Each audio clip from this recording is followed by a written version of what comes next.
Bonjour à tous, hein, bienvenue pour cette vidéo sur un sujet qui est cher à tout le monde, les plans et les cibles long terme. Voilà, je vais vous partager mon point de vue du marché, d'un point de vue long terme, je veux dire à la fois pour le top de ce run et également pour le prochain bear market. Je pense que c'est très important quand on a un objectif de sortie d'essayer de s'imaginer aussi à quel moment on pense rentrer, parce que forcément l'un est lié à l'autre et ça va vous mettre les choses en perspective. Je vais essayer de faire un format très compréhensible et frappant pour que vous puissiez comprendre, mesurer et réaliser ce qui est en jeu en ce moment.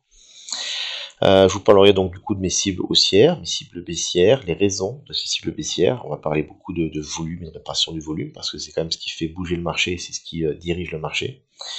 Et beaucoup plus radicalement par contre, stratégie de sortie, en tout cas la façon dont moi j'appréhende la chose. Je rappelle que ce que je fais, c'est du partage, c'est pas un conseil financier, et surtout, chose très intéressante que j'ai lue récemment, les conseils de l'un sont pas forcément faits pour l'autre. Chacun doit en tirer ce qui peut lui être utile, mais il y a des choses que je vais faire ou que je vais dire qui vont correspondre à ma façon d'envisager les choses, à ma façon de voir les choses, qui pourraient être adaptées pour moi, par exemple sur quand vendre, combien de temps garder ces cryptos, et qui pourraient ne pas du tout convenir à d'autres personnes, qui pourraient faire des erreurs en pensant avoir le niveau pour faire la même chose ou pas. Voilà.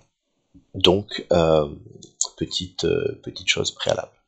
Donc on va commencer, non pas sur Bitcoin en court terme, mais sur notre Bitcoin en weekly, toujours hein, le large, on est sur Binance, en weekly, on est haussier, pour l'instant tout va bien, vous voyez qu'on a eu un petit ralentissement ici, on continue à monter. Et voilà, j'ai vu récemment, et je vous conseille très fortement, cette vidéo de Yann Darwin, personne que j'aime beaucoup, il fait de l'investissement en général, là il est passé en crypto, c'est quelqu'un qui avait très bien senti le top le dernier cycle, qui a très bien senti quand rentrer sur le cycle précédent, il a senti le top par là, il a senti qu'en rentrer non pas trop tôt, mais une fois qu'on est ici par ici, voilà, il est plutôt à 30 000 là, voilà, quelqu'un qui est vraiment bien, qui est intelligent, qui explique bien les choses, il prend plein d'indicateurs, si vous voulez vraiment des choses très macro sur où est-ce qu'on est dans le cycle précisément, je pense que c'est une vidéo à regarder, c'est très intéressant et je l'aime beaucoup, voilà. Moi, ce que je vous parlais plus, c'est vraiment technique, avec des choses un peu plus personnelles. Donc, on y va, parce qu'il faut y aller. Donc, actuellement, on est toujours aussi. Personnellement, pour plusieurs raisons, il y a des sigles en termes de vagues, d'îlots, etc., qui nous emmèneraient sur un top à 130 000. Hein, pour faire simple, grosso modo, lorsqu'on a un marché qui est haussier, il y a des phases de poussée, avec des phases de retracement, ok, et ça nous donne des cibles, et actuellement la cible technique hein, pour le push actuel est aux alentours de 130 000. D'ailleurs c'est ce que Yann Nawin également propose, je pense que ce ne sent pas du chapeau, beaucoup de gens en parlent, en tout cas des techniciens. Est-ce que ça veut dire qu'on va y aller ou pas? Je ne sais pas, et je vous expliquer que je n'ai pas forcément besoin de le savoir. En tout cas, ce que je sais, là où je suis d'accord avec Yann, c'est qu'actuellement on est toujours haussier, on n'est pas encore sur un top, on n'a pas encore de structure de renversement qui s'est mise en place, mais clairement, on approche de la fin. Voilà. Ensuite, avant de venir sur la notion de top, je voudrais venir tout simplement, déjà, je me prépare un petit peu sur qu'est-ce que ça va être la baisse. Et actuellement, je trouvais ça très intéressant. Je vous explique pourquoi. Ok, lorsque on a un marché qui fonctionne, on a besoin qu'il y ait des gens qui achètent et qui absorbent énormément de Bitcoin à un moment donné. Ils absorbent tous les vendeurs. Quand il n'y a plus de vendeurs, que l'accumulation est terminée, on peut partir en phase haussière. Et une fois qu'on a fait notre phase haussière, on va avoir une phase de distribution où les gens qui ont acheté vont vendre. Et quand il y aura plus de personnes qui veulent acheter ici mais que des vendeurs, on va repartir à la baisse. On accumule, on monte, on distribue, on accumule, ça ne marche pas, il n'y a pas assez de monde. On accumule énormément, on monte énormément. Ça, c'est le principe des marchés avec ce principe donc du coup de vague.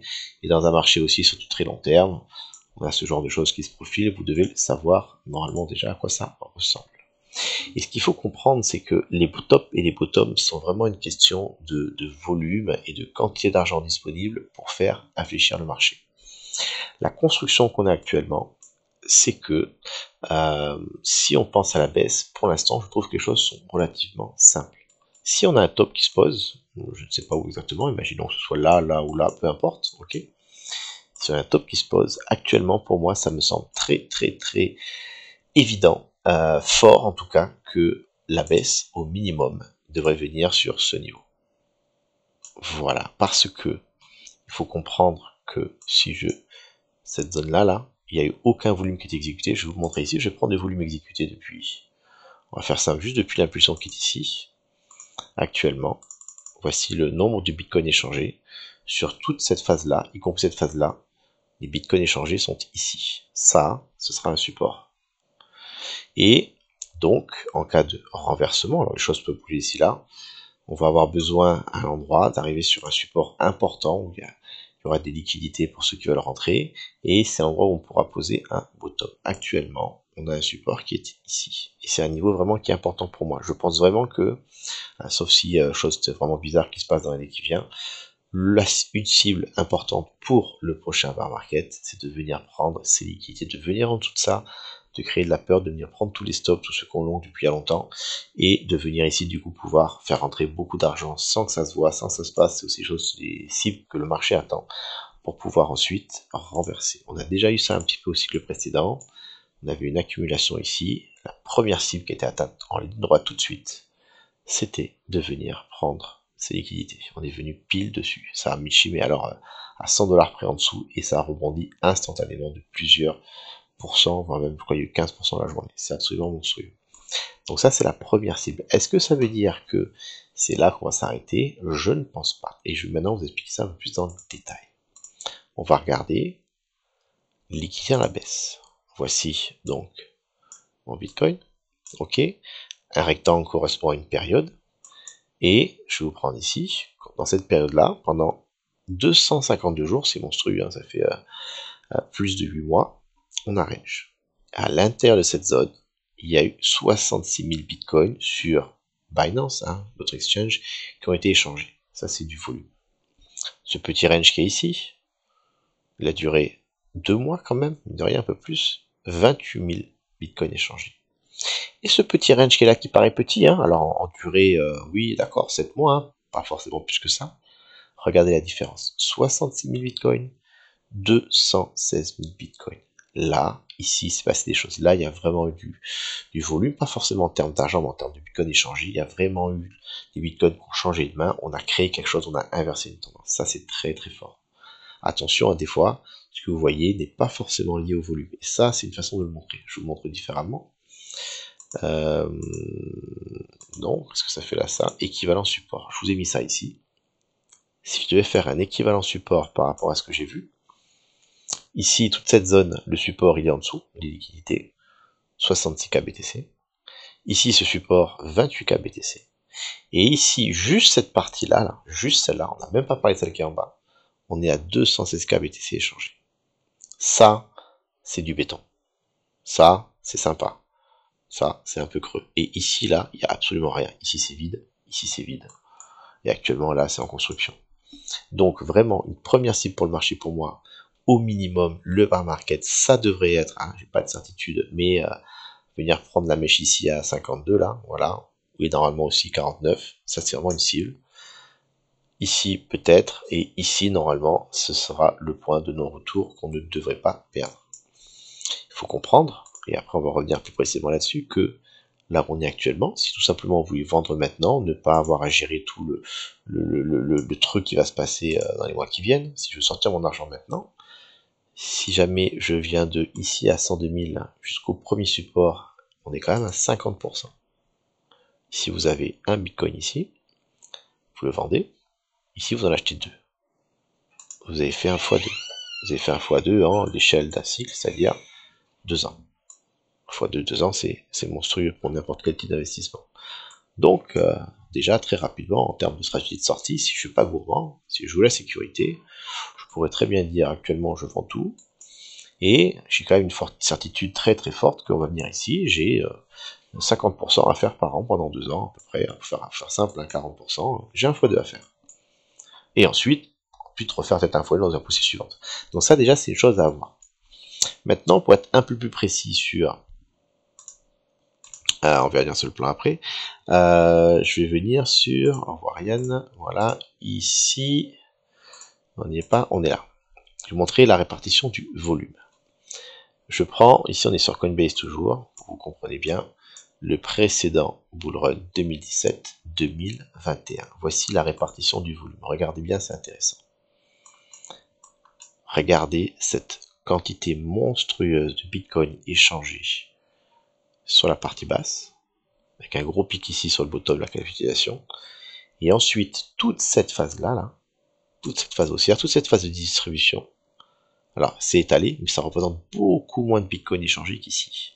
Alors forcément, quand ici un Bitcoin value 1000 $ et que là il en faut 60, il faut vendre 7 Bitcoin ici pour en faire un seul là. Mais il n'empêche que vous comprenez que c'est dans ces zones-là que les gens achètent, que les gens accumulent, et c'est dans ces zones-là que ça va être vendu. Et chose très intéressante, ça, techniquement, c'est un range, c'est une répartition du volume. Regardez, quand on est revenu au bear market suivant, on a validé, du point de vue du volume, un rebond. Ici, c'était une résistance. Voilà, c'était une bande haute qui a bloqué ici. Ici, on a validé un rebond pour ensuite repartir. Est-ce que ça veut dire qu'on le fera la fois suivante? Non, pas forcément.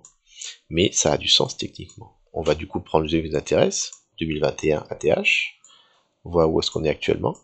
Ok, et vous pouvez voir que le volume échangé sur le Bitcoin s'est fait en dessous. Ce point-là, l'accumulation était là, sous les 30 000.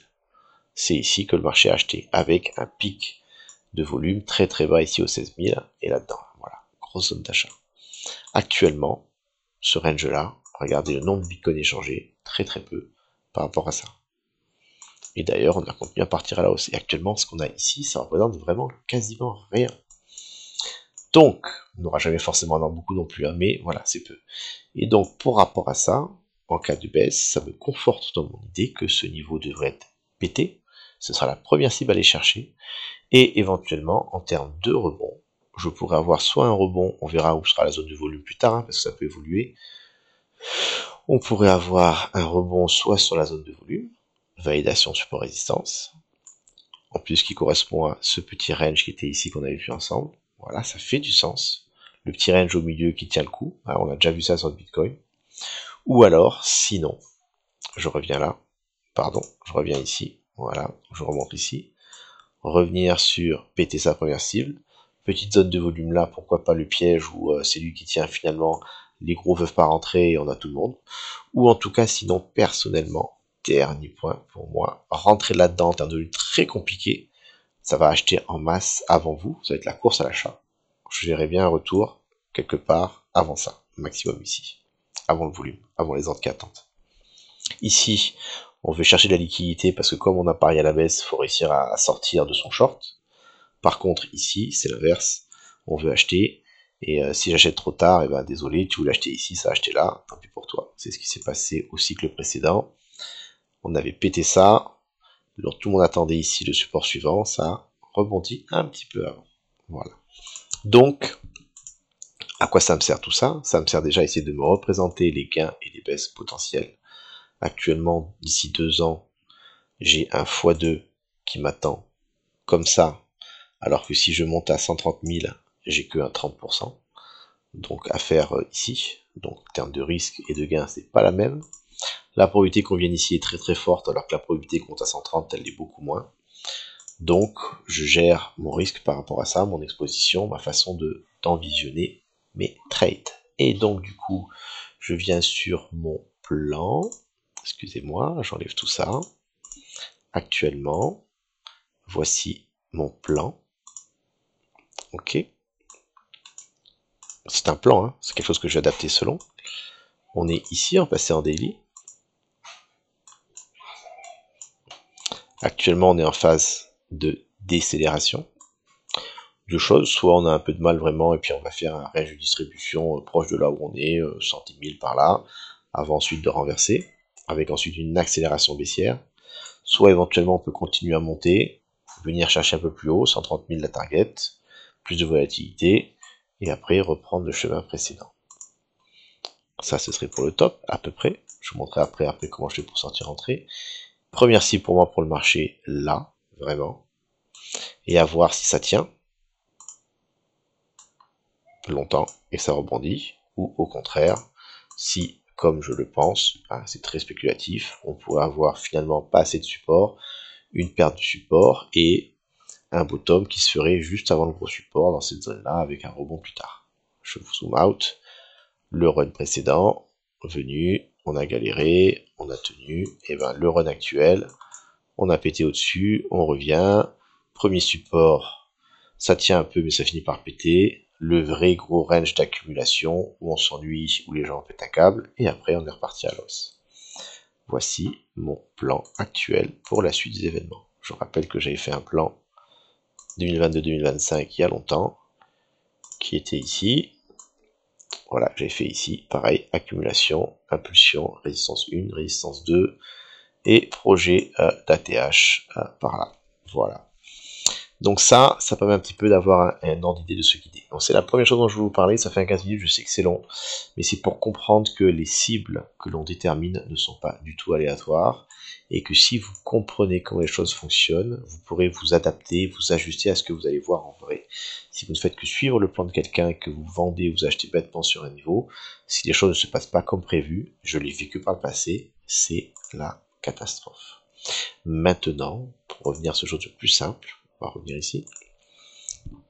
On est en weekly, je vais vous montrer un peu à quoi ressemble, pour ceux qui ne l'ont pas fait, on va essayer de vivre ensemble un top de marché. Un top de marché, c'est un moment où il y a beaucoup de volatilité, du FOMO, des gens qui rentrent de manière fraîche, des gens qui vendent de manière très forte et beaucoup de volume, et ça crée quelque chose d'absolument chaotique. On vient ici, actuellement là on est en 2024, je suis en 4 heures, échelle de temps, on a fait une grosse impulsion, les sorties du range, et on est là, ok. C'est un peu similaire en 2021 où on a vu une accumulation ici, un peu plus courte certes, on était parti à la hausse. Donc, 2021, la hausse là pour l'instant on est haussier, il n'y a pas de faiblesse, tout va bien. C'est cool, c'est sympa, ça monte, c'est cool, ça monte, c'est cool, ça monte. Et à un moment donné, on va commencer à avoir de la volatilité ici haussière. Tout de suite derrière, regardez le type de baisse qu'on a. En 1 jour et 12 heures, on a fait un moins 23%. Et là, je parle du Bitcoin. Quand le Bitcoin fait un moins 20%, les alts, actuellement la plupart des gens ont, c'est ce qui marche le plus, va faire peut-être un moins 30 ou un moins 40. Et derrière, on n'a pas un rebond comme on a pu l'avoir ici, où on baisse et tout de suite, hein, la baisse ici qui était un peu violente là, tout de suite on a racheté, on est revenu quasiment au niveau. Vous voyez, à moins 14%, hein. Et non, là, on peut avoir une baisse qui dure plus longtemps. Et on va encore plus bas. Peut-être qu'il y a la panique, peut-être que c'est compliqué. Et après, on rebondit. Avec de la volatilité dans tous les sens, regardez, et on part à la hausse, et on part à la hausse, bam, de la vente. Et là on se pose la question, ça continue, on fait quoi, on rachète, c'est bon, on va à 100 000, et vous repartez sur de la baisse, est-ce que c'est la fin, et vous repartez sur de la hausse. Et là encore, ça paraît assez calme, mais après, bam, retour de la volatilité, moins de 7% d'une journée, enchaîné tout de suite avec un moins de 12%.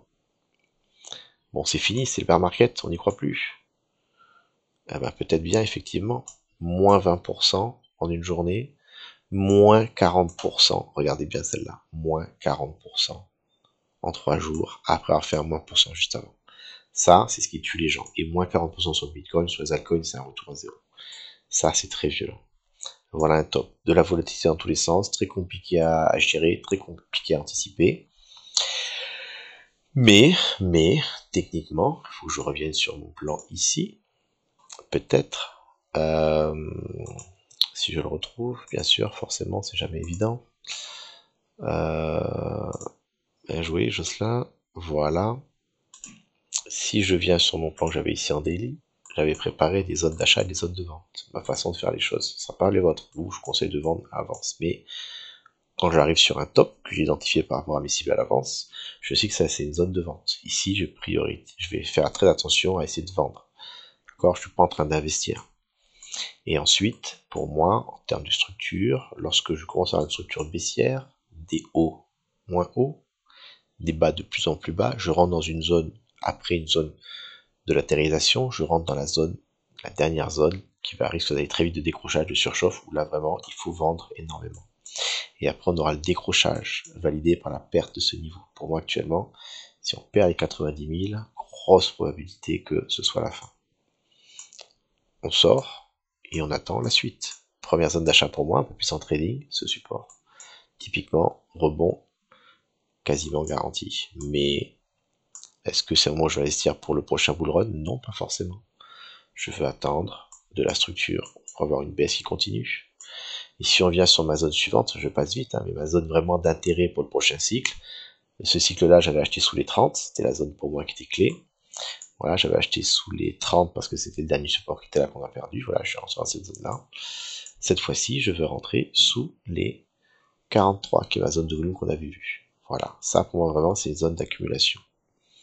Et, dernier point, si on reste encore dessous, on valide le renversement haussier, on rentre.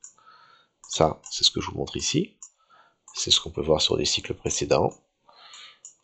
Ok, ça monte, plus haut, plus haut, plus haut, plus bas ici. Voilà, ici on casse la structure, gros risque, il faut sortir. Ça sort là, et c'est parti vers le bas. Et après, j'attends, là on est toujours baissier, il faut attendre que on ait un signe de renversement avec des points plus hauts qui s'enchaînent pour pouvoir rentrer. Il faut prendre le temps, c'est très très long ça. Et on repart pour un cycle. Ici piège, je vous l'accorde, ok. On y va, on monte, point là, point bas plus bas ici, il faut sortir vite. Là vraiment, il n'y a pas de rebond, hein, c'est très compliqué. La grosse baisse, est-ce que je vais acheter dans une baisse dès qu'il y a un petit rebond? Non, prends le temps. Le range se pose, ça c'est intéressant, ok, mais j'ai pas eu le point bas plus haut. J'ai pas eu le point bas plus... Aïe, aïe, aïe, il fallait attendre encore, ok. Et... est-ce que j'ai un point bas plus haut? Non. Ah, c'est autre chose. Et enfin, quand je commence à voir ça ici, ça commence à ressembler à une phase haussière parce que, voilà, il est là. Mon premier point bas plus haut, validé ensuite par celui-ci. On est encore à 25 000, on peut commencer vraiment à rentrer. Donc, ma façon de voir les choses que je vous partage, en termes de cible, en termes de structure, en termes de façon de réagir par rapport au marché. Le marché va être très violent, d'accord? Il va falloir être prêt à ça. Et même lorsque vous aurez la deuxième grosse chasse à moins 40%, vous allez encore souffrir, souffrir, souffrir, souffrir.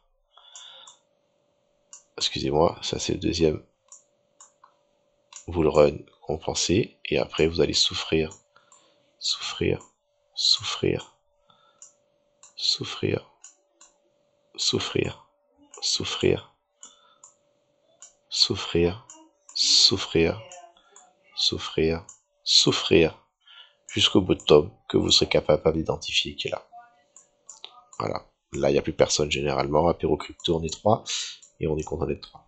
Et après, c'est parti. Bull run. Voilà. 22 minutes, c'est long, mais ça vaut le coup. Hein. On est des investisseurs. Il faut penser à se préserver, à penser à ce qui va se passer, faire des plans. On revient dessus. Actuellement, on est là. Pensez à ça. Mon plan, je vais revenir dessus. Actuellement, j'ai un plan. J'avais un plan haussier que j'ai créé il y a 2 ans, d'accord, qui a commencé à être un peu désuet. Je remets à jour. Le top, probablement par là. J'attends de voir la structure pour valider. Ok, en tout cas pour moi, c'est vraiment une zone de... on est proche de la fin. Un premier support très important, une cible. J'ai pas envie d'investir avant les 51 000. Et probablement la zone la meilleure pour moi pour investir plus tard, qui sera ici. Et pas dans cette phase-là, c'est trop tôt, mais plutôt dans cette phase-là. Après avoir attendu un moment bien long et bien casse-pied, à plat, enfin à plat. Ça paraît à plat, ça n'est pas de 25 000 à 40 000, vous avez quasiment la fois de mais, en tout cas, il faut laisser le temps au marché que le volume rentre dans un sens comme dans l'autre. J'espère que ça vous a plu, et puis j'espère que ça va vous permettre de mieux anticiper ce qui arrive, de mieux prendre vos décisions. C'est toujours frustrant de vendre quand tout le monde en parle, que les choses sont haussières, que sur les altcoins ça bouge, mais pensez aussi que la baisse qui est là sur le Bitcoin, c'est une baisse qui va être, je prends la même échelle de temps, beaucoup plus violente sur, voyons voir, n'importe quoi, sur Ethereum. Ok, ouf, on a fait un petit... Oh, c'est tout, moi 50%, je suis surpris. Non, je suis dans la descendante, excusez-moi, voilà. C'est pas bon, faut attendre weekly. Voilà, la souffrance. Ok. Voilà ce qui attend. Ethereum, moins 80. Qu'est-ce qu'on peut prendre? Solana. Hein, beaucoup de gens aiment Solana. Solana. Bon, c'est spécial Solana. Hein, mais c'était quand même un moins 96%. Et non, c'est spécial, Jocelyn, prend autre chose. Dodge. Voyons voir Dodge, il avait fait un petit moins 91%. Ah, 91%, ça va, ça va. Atom, qu'est-ce qu'il a fait Atom? Atom, il a fait un petit moins 92%. Ça s'encaisse, moins 92%. Un truc ADA. ADA, qu'est-ce que vous avez fait comme baisse ADA? Vous avez fait un petit moins 93%. Vous avez vu le 90%, hein, ils sont percutés à chaque fois. Donc, est-ce que je veux encaisser ça? Non. Est-ce que, par contre, si jamais je vends mon ADA ici, c'est moche, hein? Et pas au top, hein? Ou même là. Faudrait se payer, gagner ça. Ça, c'est un x2. Si je vends mon ADA ici et que je le rachète là, c'est un moins 90%. Ça veut dire que si je vends 100 ADA ici, je vais en avoir 600 ici. C'est un x6. Voilà. Donc ça, c'est un x6. Sur un altcoin. Ça, c'est un x2. Donc oui, en ce moment, tout le monde est en train de jouer au feu, essayer de faire un x2, ou un x3, ou un x quelque chose, en espérant être là. J'espère pour vous qu'on est là. Et peut-être qu'on montera encore. Ok, très bien. Pensez bien qu'une fois que vous voyez des choses absolument très moches, très bizarres, faut pas garder, faut pas dire c'est pas grave, je me suis fait avoir, je suis à moins 50%. Non, non, non, il y a encore beaucoup, bien pire qui arrive. Voilà. Petit conseil. Allez, ça suffit, trop parler. Ciao.